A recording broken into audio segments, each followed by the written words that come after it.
Український народ зірвався до творення вільного життя. Перед цілим світом доказати, що є гідні й достойні бути господарями своєї прадідної землі. Слава Україні!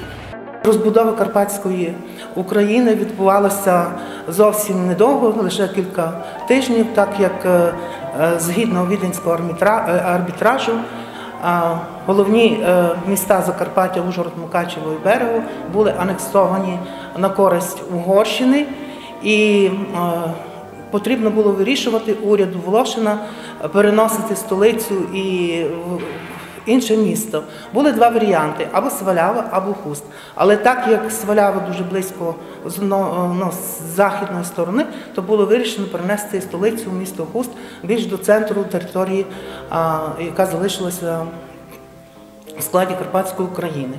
До анексованих земель відійшли 92 населені пункти, відійшло 175 тисяч населення, і з тих 175 тисяч лише 50% були корінні угорці.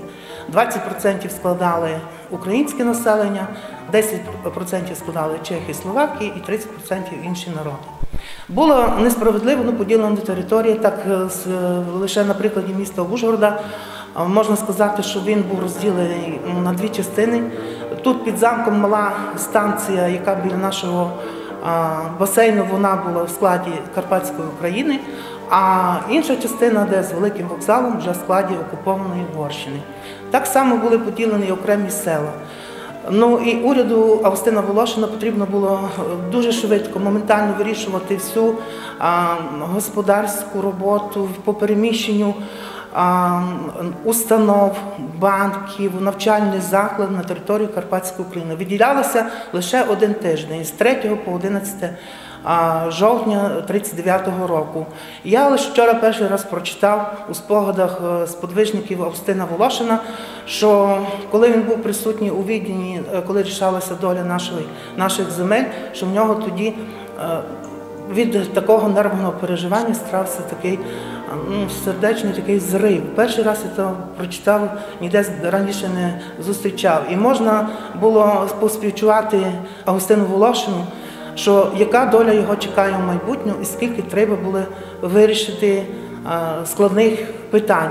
Адже вирішувалася доля не самих документів і папок, а потрібно було перемістити зразу і установи, кадри, людей, розривати сім'ї. І доля вирішувалася не так, що всі установи перенести в одну столицю Хуст, бо Хуст би не помістив всіх. І було вирішено окремі, прямо від Березного до Рахова. Так, наприклад, Ужгородська вчительська семінарія переїхала до Севлюша, Мукачівська торгова академія до Сваляви. Вирішувалося питання фінансових справ, банків, культурних, наукових установ. Наш театр «Нова сцена» теж переїхав у столицю, у Хуст.